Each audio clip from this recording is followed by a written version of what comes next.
Bharat Ratna doctor Bhimrao Ambedkar ಅವರಿಗೆ ಕೋಟಿ ಕೋಟಿ ನಮನ. ಇವರ ಜೀವನವನ್ನು ಆಧರಿಸಿ ಈ ಧಾರಾವಾಹಿಯನ್ನು ನಿರ್ಮಿಸಲಾಗಿದೆ. ರಾಷ್ಟ್ರಕ್ಕೆ, ರಾಷ್ಟ್ರದ ಜನರಿಗೆ ಅಂಬೇಡ್ಕರರ ಕೊಡುಗೆ ಅಪಾರ. ಹಲವಾರು ಅಧಿಕೃತ ಪುಸ್ತಕಗಳನ್ನು ಆಧರಿಸಿ ಈ ಕಥೆಯನ್ನು ತಮ್ಮ ಮುಂದೆ ಇಡಲಾಗಿದೆ. ಈ ಧಾರಾವಾಹಿಯನ್ನು ವಾಹಿನಿಯು ನಿಷ್ಠೆಯಿಂದ ನಿರ್ಮಿಸಿದ್ದು, ಬಾಬಾ ಸಾಹೇಬರ ಜೀವನ ಮತ್ತು ಸವೆಸಿದ ಹಾದಿ ಪ್ರತಿಯೊಬ್ಬರಿಗೂ ಸ್ಫೂರ್ತಿ ನೀಡುತ್ತದೆ ಎಂಬುದನ್ನು ವಾಹಿನಿಯು ಬಲವಾಗಿ ನಂಬಿದೆ. ಎಲ್ರಿಗೂ ಯಾಕೆ ಶಿಕ್ಷೆ ಆಗುತ್ತೆ?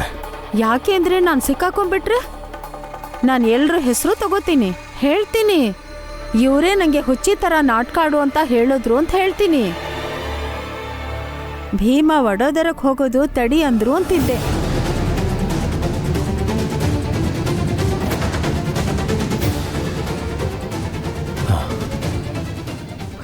ಜಿಜಾಬಾಯಿ, ಇಷ್ಟೆಲ್ಲ ಬುದ್ಧಿ ನಿನಗೆ ಎಲ್ಲಿಂದ ಬರುತ್ತೆ? ಹೇಗಾದ್ರೂ ಯೋಚಿಸ್ತೀಯ ಹೀಗೆಲ್ಲ? ನೀನು ಈ ಮನೆಗೆ ಬರೋದಕ್ಕಿಂತ ಮುಂಚೆನೇ ಹೀಗೇನಾ? ಇಲ್ಲಾಂದ್ರೆ ಈ ಮನೆಗೆ ಬಂದ್ಮೇಲೆ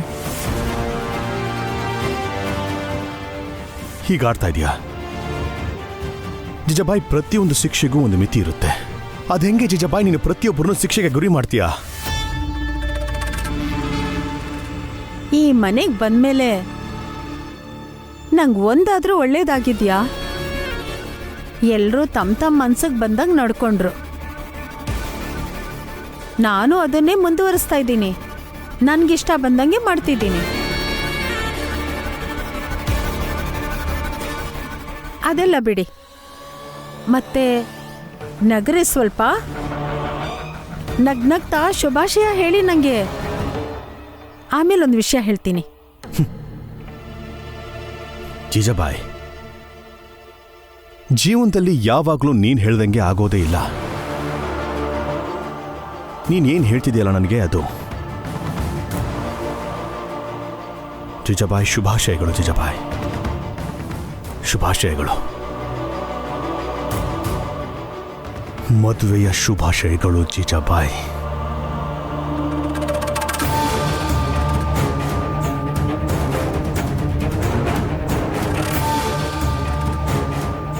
ಇವತ್ತಿಂದ ನಾನು ಬೇಜಾರು ಮಾಡ್ಕೊಳ್ಳಲ್ಲ.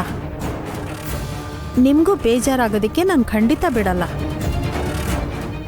ಇವತ್ತಿಂದ ಬರೋ ಎಲ್ಲ ರಾತ್ರಿಗಳು ಹೊಸ ರಾತ್ರಿಗಳೇ.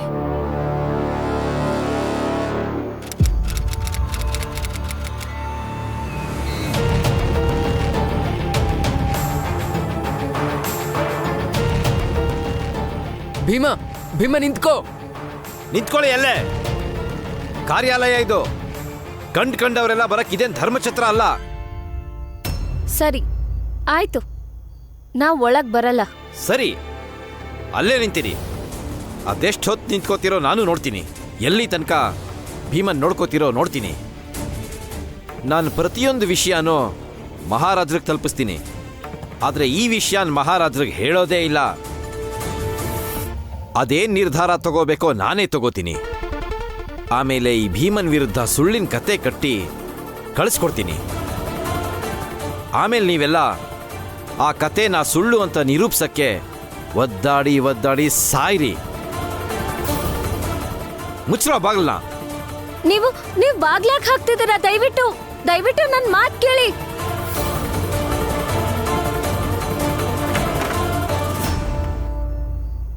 ಬಿದ್ದಿರ್ಲಿ ಹೊರಗೆ.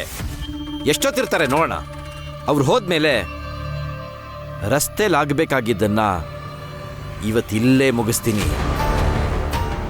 ನೀನ್ ಇಲ್ಲೇ ನಮ್ಮ ಬಂಧನದಲ್ಲೇ ಸಾಯ್ತೀಯಾ?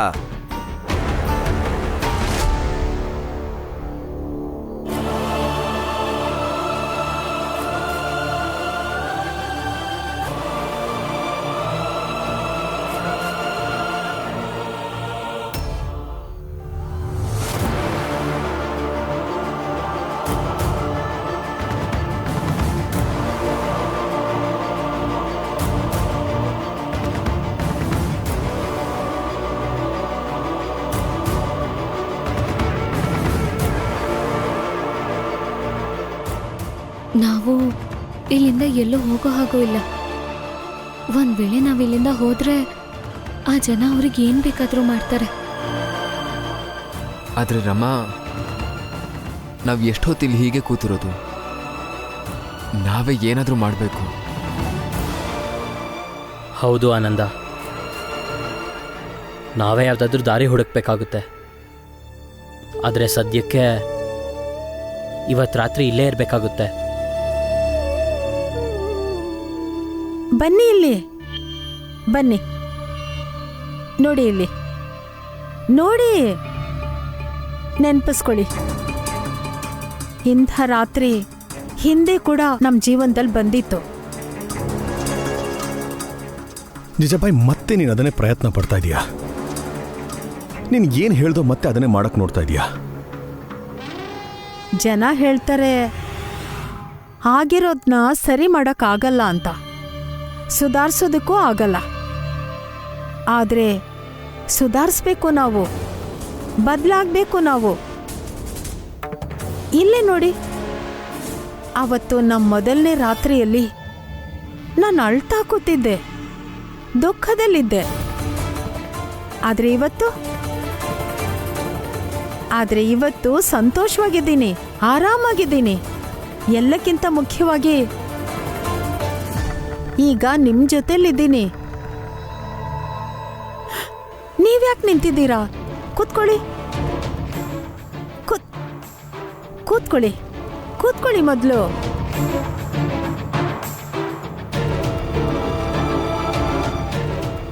ನೀವೇ ಏನಾದರೂ ಮಾತಾಡಿ.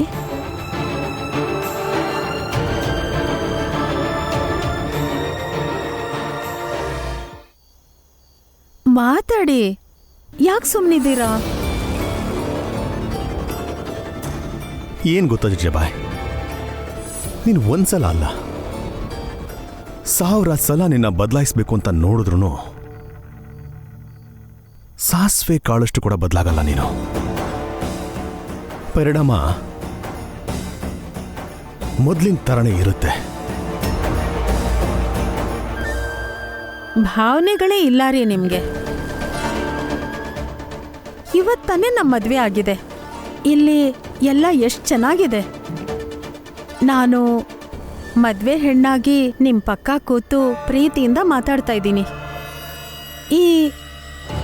ಈ ಅಲಂಕಾರ ಕೂಡ ನಮಗೋಸ್ಕರನೇ. ಆದರೂ ನೀವು ಹಳೇದನ್ನೇ ಮತ್ತೆ ಮಾತಾಡ್ತಾ ಇದ್ದೀರಾ. ನೀನು ಬರೀ ನಿನ್ನ ಬಗ್ಗೆ ಮಾತ್ರ ಯೋಚನೆ ಮಾಡ್ತಾ ಇದೀಯಾ? ಇಲ್ಲ, ಈಗ ನಾನು ನಮ್ಮ ಬಗ್ಗೆ ಯೋಚಿಸ್ತಾ ಇದ್ದೀನಿ. ನನ್ನಾಣೆ.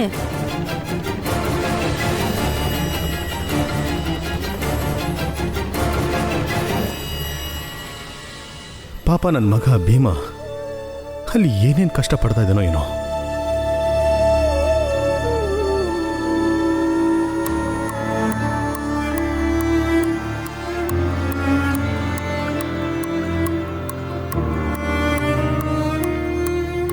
ಭೀಮರಾವ್, ಕೂತ್ಕೋ. ಎಷ್ಟೊತ್ತು ನಿಂತ್ಕೋತೀಯ ಪಾಪ? ಅದು ನಿನ್ನಿಷ್ಟ ಬಿಡು.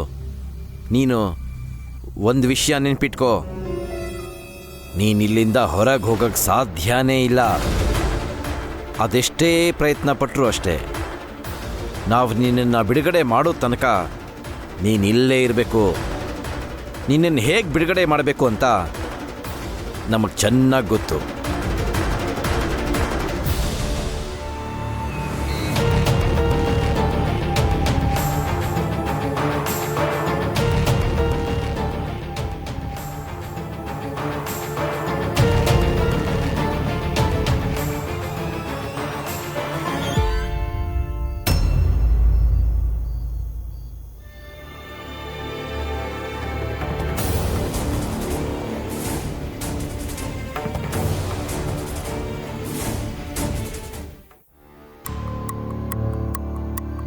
ಸರಿ ಭೀಮರಾವ್, ಈಗ ರಾತ್ರಿ ಆಗಿದೆ. ನಾವಿನ್ ಮನೆಗೆ ಹೊರಡ್ತೀವಿ. ಇವರು ಕೆಲಸ ಮುಗಿಸಿ ಮನೆಗೆ ಹೊರಡ್ತಾರೆ. ಈಗ ನಾವೆಲ್ಲ ನಮ್ಮ ಮನೆಗೆ ಹೋಗಿ ನೆಮ್ಮದಿಯಾಗಿ ಮಲ್ಕೋತೀವಿ.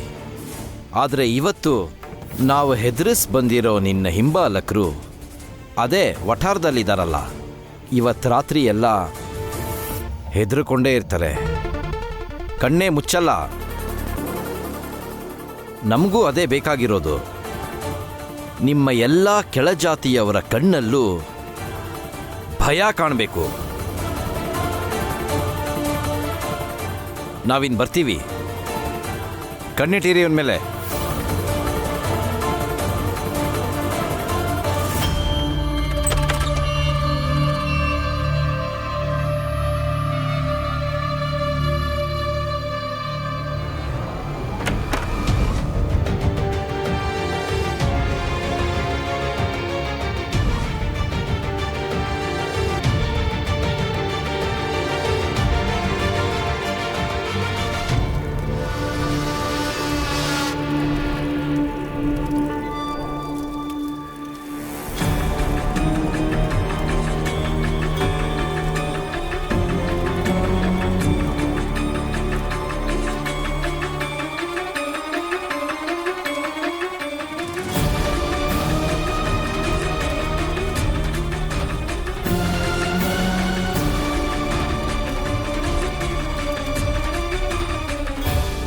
ಏನಾಯ್ತು?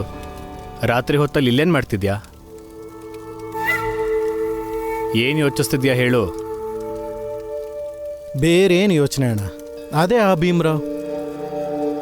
ಅವನು ಅಲ್ಲಿಂದನೂ ತಪ್ಪಿಸ್ಕೊಂತಾನೆ ಅಂತ ನಂಗನ್ನಿಸ್ತಿದೆ. ಸಾಧ್ಯನೇ ಇಲ್ಲ. ಆ ಅಧಿಕಾರಿ ಇದಾನಲ್ಲ, ಎಂತೆಂಥವ್ರನ್ನೋ ಇಲ್ಲ ಅನ್ಸ್ಬಿಟ್ಟಿಯಾನೆ. ಈ ಭೀಮ ಯಾವ ಲೆಕ್ಕ? ಆ ಭೀಮನ್ನ ಇಲ್ಲ ಅನ್ಸ್ಬಿಡ್ತಾರೆ. ಅರ್ಥ ಆಯ್ತಾ? ನೀನು ಚಿಂತಿಸ್ಬೇಡ. ಅಣ್ಣ, ಆ ಭೀಮ್ರಾವ್ ಎಂಥ ಚಾಲಾಕಿ ಅಂತ ನಿಮಗೂ ಗೊತ್ತಿದೆ. ಎಲ್ಲ ಬಾಗ್ಲು ಮುಚ್ಚಿದ್ರು ಕೂಡ ಎಲ್ಲೋ ಒಂದ್ ಕಡೆ ಕಿಂಡಿ ಹುಡ್ಕೋತಾನೆ. ಬುದ್ಧಿವಂತ ಅವನು ಅಣ್ಣ. ಮೈಪಾಲ, ಏನಾಯ್ತು ನಿನ್ಗೆ? ತಲೆ ನೆಟ್ಗಿದೆ ತಾನೆ? ಯಾಕೆ ಹೀಗೆ ತಲೆ ಕೆಟ್ಟವಂತರ ಮಾತಾಡ್ತಿದ್ಯಾ? ಮೂರ್ಖ, ನಿನ್ ನೆಚ್ಚೆಯಿಂದ ಮನ್ಸಿಂದ ಶತ್ರುನ ಹೊಗಳ್ತಿದ್ಯಾ ಅಂದ್ರೆ ತಿಳ್ಕೋ ಮಗನೇ, ಸೋಲು ಕಟ್ಟಿಟ್ಟ ಬುತ್ತಿ. ಅಪ್ಪ, ನೀವ್ ಹೇಳ್ತಿರೋ ಮಾತು ನಿಜ. ಈಗಿರೋ ಸ್ಥಿತಿಲಿ 100ಕ್ಕೆ 100 ಅವನ್ ಸಾಯೋದ್ ಪಕ್ಕ ಅಂತ ನಂಗೂ ನಂಬಿಕೆ ಇದೆ. ಆದ್ರೆ ಅವನು ಭೀಮ್ರಾವ್. ಬೆರಳು ಸಿಕ್ಕಿದ್ರೆ ಸಾಕು ಕೈಯನ್ನೇ ನುಂಗ್ಬಿಡ್ತಾನವನು. ಯಾರೆಷ್ಟೇ ಕಣ್ಣಿಟ್ಟಿದ್ರು ಅಷ್ಟೇ. ಹೆಂಗೋ ಮಾಡಿ ಒಂದ್ ದಾರಿನ ಹುಡ್ಕೊಂಡ್ಬಿಡ್ತಾನೆ. ಅವನ ತಲೆಯಲ್ಲಿ ಏನ್ ನಡೀತಿರುತ್ತೆ ಅನ್ನೋ ಯೋಚನೆ ಕೂಡ ಮಾಡಕ್ಕಾಗಲ್ಲ.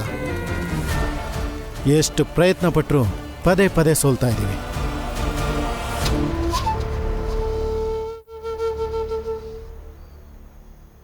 ಬನ್ನಿ, ಹಾಗಾದ್ರೆ ನಾವು ಹೊರಡೋಣ. ಭೀಮ್ರಾವ್, ಅತಿ ಬುದ್ಧಿವಂತಿಕೆ ತೋರಿಸ್ಬೇಡ. ನಿನ್ನ ಅಂತ್ಯ ಇಲ್ಲೇ ಆಗತ್ತೆ.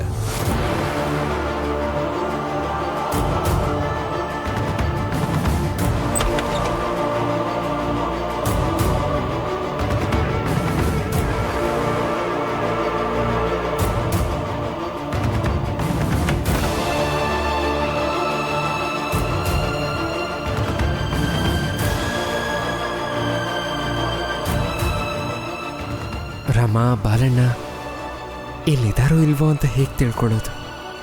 ಹೊರಗೆ ಯಾರಾದರೂ ಇದ್ದಾರೋ ಇಲ್ವೋ ಅಂತ ಮೊದಲು ತಿಳ್ಕೋಬೇಕು ನಾನು.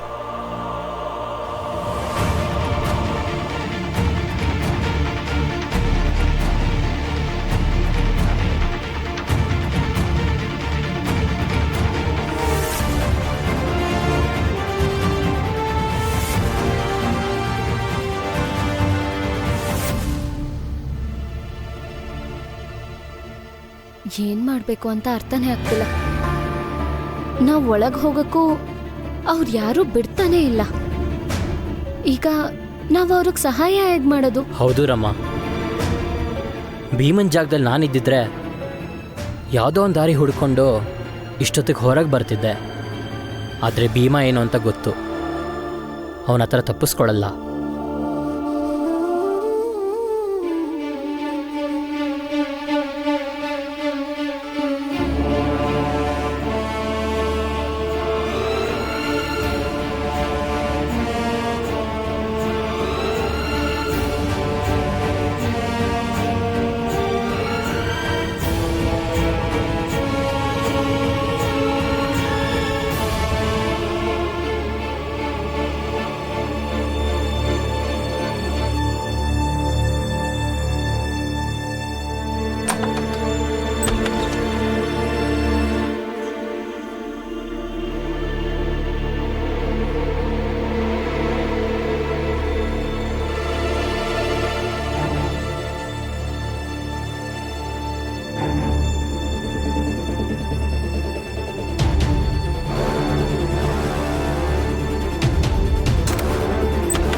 ಹೇಗಾದರೂ ಮಾಡಿ ನನ್ನ ರಮನ ಹತ್ರ ಮಾತಾಡಲೇಬೇಕು. ಆದರೆ ಹೇಗೆ? ಈ ಸೈನಿಕರ ಮುಂದೆ ಇರಬೇಕಾದ್ರೆ ಏನೂ ಮಾಡೋದಕ್ಕಾಗಲ್ಲ.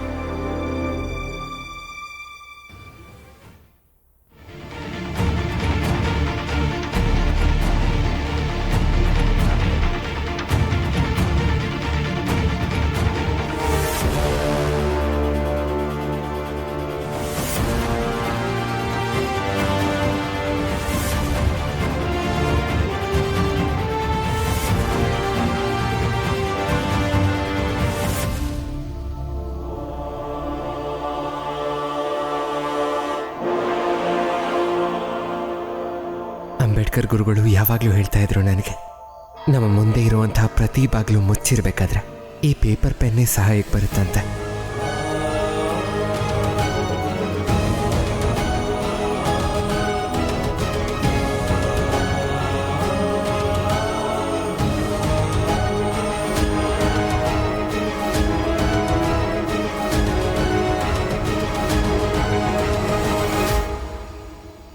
ಅಣ್ಣ, ನಾನು ಒಳಗೆ ಹೋಗಿ ಮಾತಾಡ್ಕೊಂಡು ಬರಲಾ?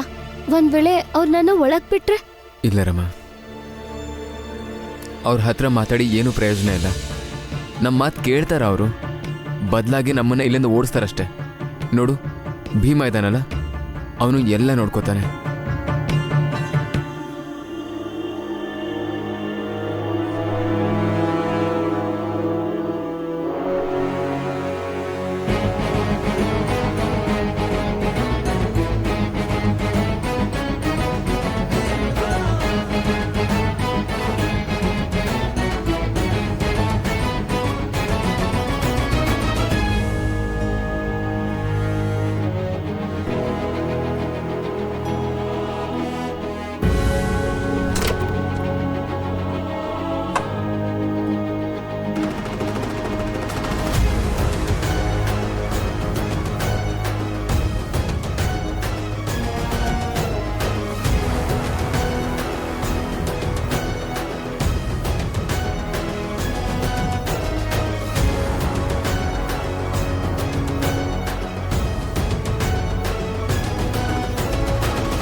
ಜೀವನದಲ್ಲಿ ಮೊದಲನೇ ಸಲ ಭೀಮನಿಂದ ನಂಗೆ ಒಳ್ಳೇದಾಗ್ತಿರೋದು.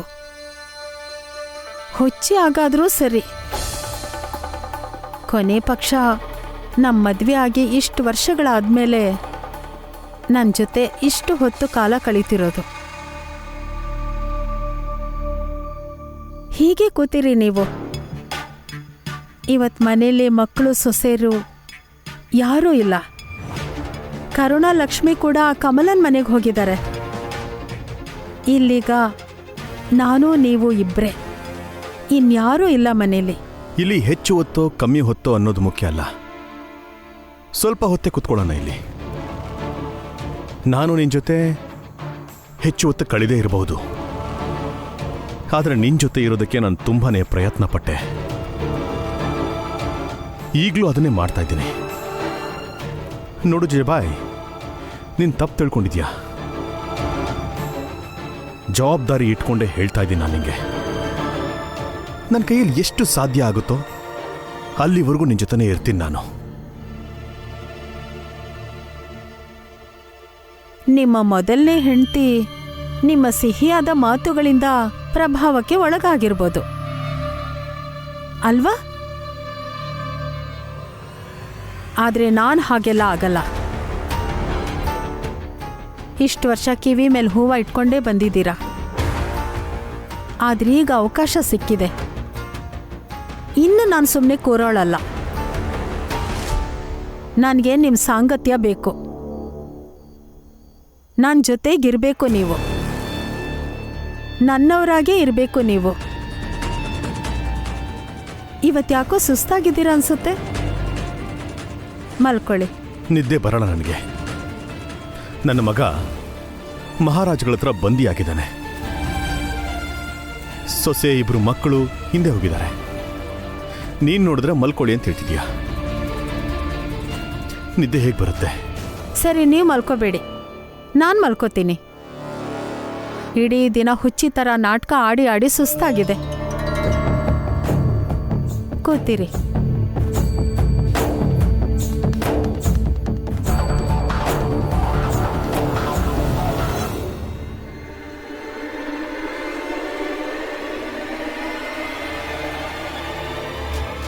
ಇದೇನ್ ಮಾಡ್ತಾ ಇದೀಯಾ?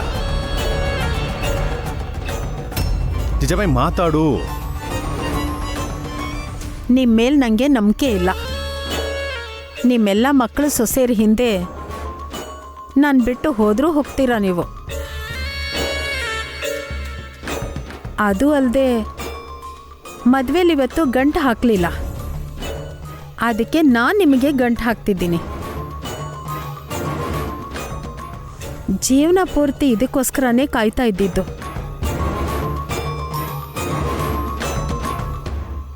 ಮಲ್ಕೊಳ್ಳಿ.